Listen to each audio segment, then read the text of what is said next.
So today I wanted to talk about practicing financial self-care. So financial self-care is taking the time to set yourself up with good habits so that you can achieve your financial goals. When people don't have their finances under control, they can experience a lot of stress, which can lead to depression or anxiety or other kinds of issues even with your health. So if you think about it, distress doesn't only apply to those with low incomes or small net worths. Anyone can experience stress when they don't have their finances under control. And actually, even as you grow to higher incomes and higher net worths, there can often be an equally larger amount of stress because there's a lot more to lose if you don't really know what's going on with your money. So just as it can be stressful working with a low income and not really knowing if you're going to if you're making the best use of each dollar, it can be just as stressful earning a high income and not really having a handle on where all that money has gone.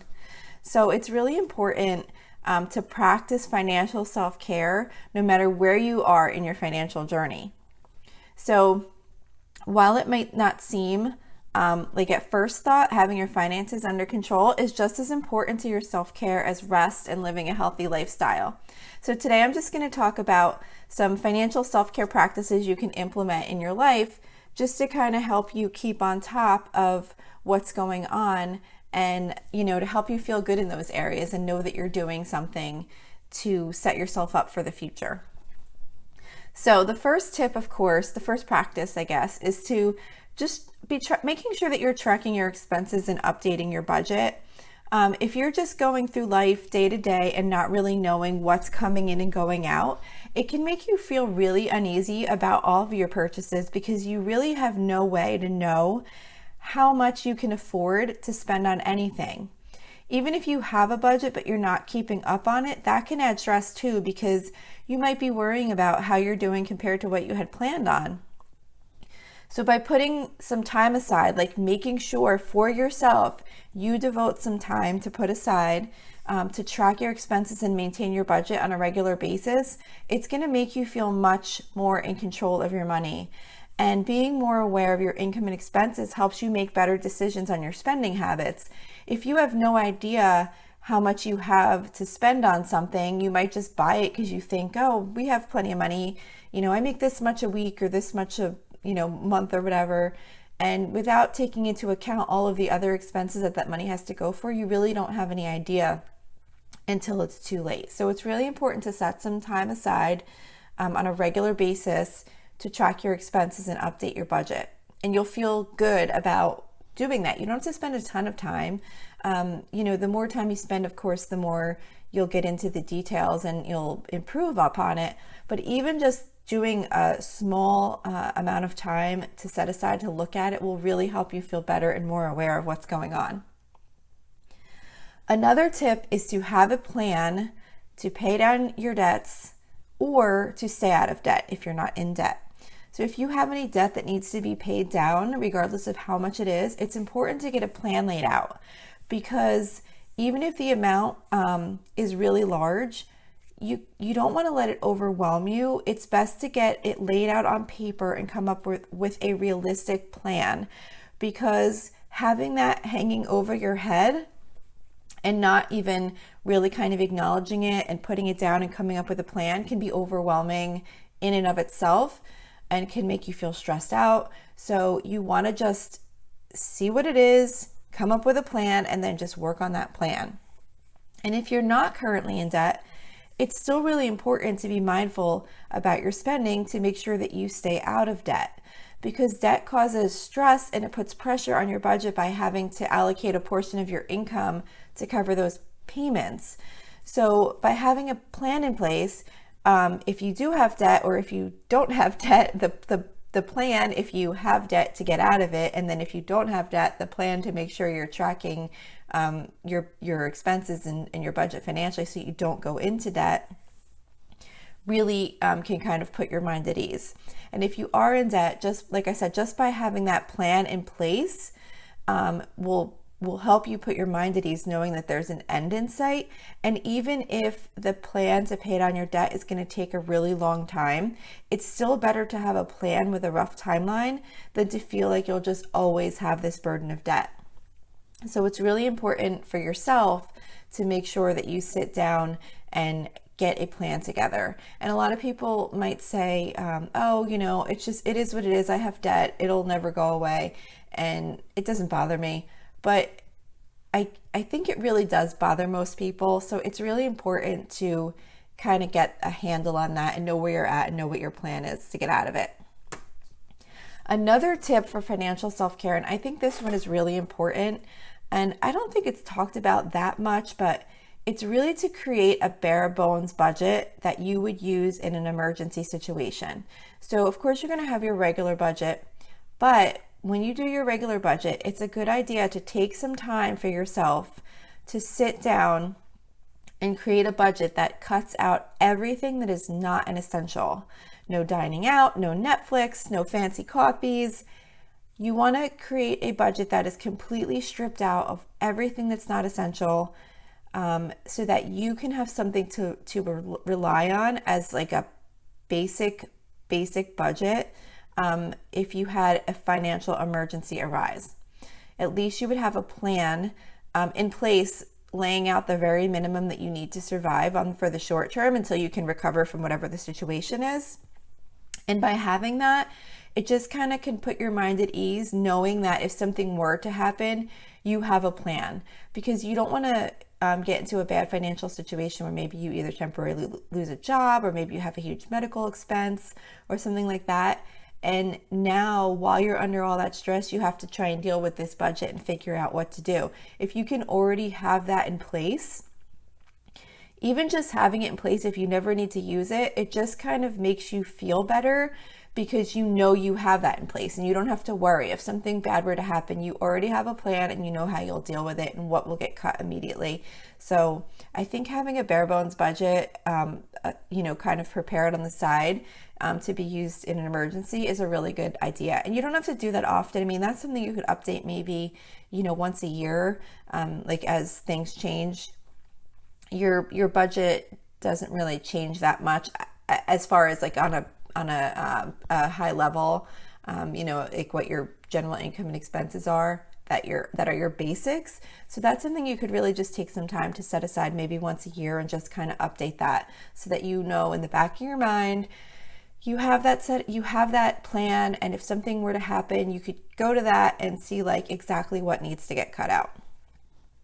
And you probably want to list out what is getting cut out, not just show what is left, because if you're only showing what is left and you didn't show what you cut, it might be hard to remember what you cut, and then you'd have to go back comparing your regular budget to that. So it might be best to kind of just have notes on there that these are all like the non-essential items that were cut from this budget.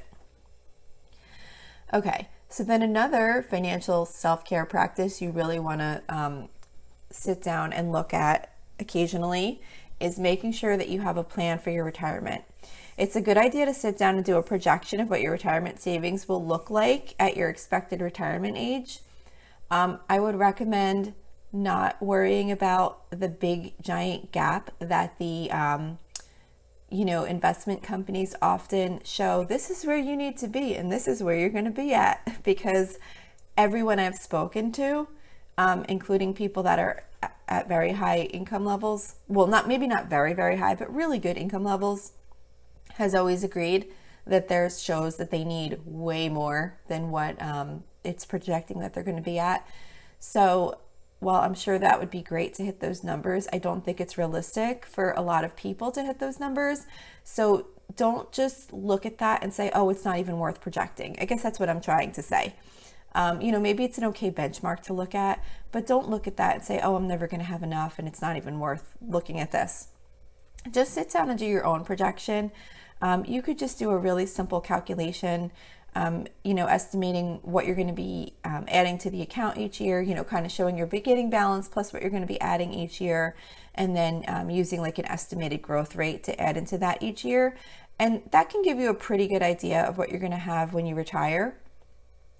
And kind of just knowing that and sitting down and looking at your projection can really help you feel either more comfortable with the amounts that you are putting aside and know that, okay, I have a plan in place, this is working, and this is roughly where I'll be at when I retire. Or it can cause you to put some thought into coming up with a plan to try and increase your contributions if it looks like you're not going to have what you expected when you hit retirement age. So it's really important to kind of have that high level projection in your mind so that you know roughly what you're going to have or if you need to be doing more for when you retire. So most importantly, regarding financial self-care is to really just make sure that you're paying attention. Your financial situation and plans are going to continue to develop and change over time, but the more you track your expenses, the more you track your expenses, the better you will be at budgeting. Over time, your budget's going to get more refined, more detailed. You're going to catch things that you missed in previous versions. So you're going to get better at those things over time. So the financial self-care aspect of this is not sitting down and just going through all these things and, getting them perfected and, having all these exact projections. It's really more about making a point to pay attention to these things and putting aside time to go over some of these different areas that I just talked about. Making sure to devote some time each week to go over your finances and your financial goals. Because, by devoting time to financial self-care, you're going to have a much better understanding of where you're at and where you are going financially. And you know what? I'm sorry. There was one other tip that I almost just forgot. The one other tip that I wanted to share as part of a practicing self-care, financial self-care practice, is to make sure that you're establishing savings goals. Having savings gives you peace of mind to know that you'll have somewhere to pull from if you have an emergency. And it also feels great to save up for a nice vacation, home improvement, or any other type of expense that you might be looking forward to. And by having savings goals that you're working on, you're going to feel much more in control of your money. You'll also be more likely to be intentional with your spending so that you can devote money towards your savings goals. So that's really important too. I totally wanted to mention that tip and I forgot. But like I was just saying though, the most important thing about all of this, practicing financial self-care, is really just making it a point to devote the time to sit down and look at your finances. Look at what you're spending, look at what's coming in, have plans together that you're kind of keeping an eye on a regular basis, and it will help take away any of that stress that you might have about your finances due to not really knowing what's going on. So that's it for today. I hope that this helped you in some way. If you have any questions or would like to email me about anything, you can reach me at lolasfrugallife@gmail.com. You can also follow me on Instagram at lolasfrugallife. You can also find blog posts for each episode on my website at lolasfrugallife.com. You can also join our private listeners group on Facebook at facebook.com/group/lolasfrugallife. And if you enjoy the show, please make sure to subscribe on Apple Podcasts, Spotify, YouTube, or wherever you listen from. And I would love if you'd screenshot the show and tag me on Instagram so I can see you're listening. And if you could take a couple of seconds to rate and review the podcast, that would be extremely helpful to me. My understanding is that those ratings and reviews really help other users find the show. So that would be really great if you could take a minute to do that. And that's it for today. Thank you so much for listening, and I hope you have a really awesome day.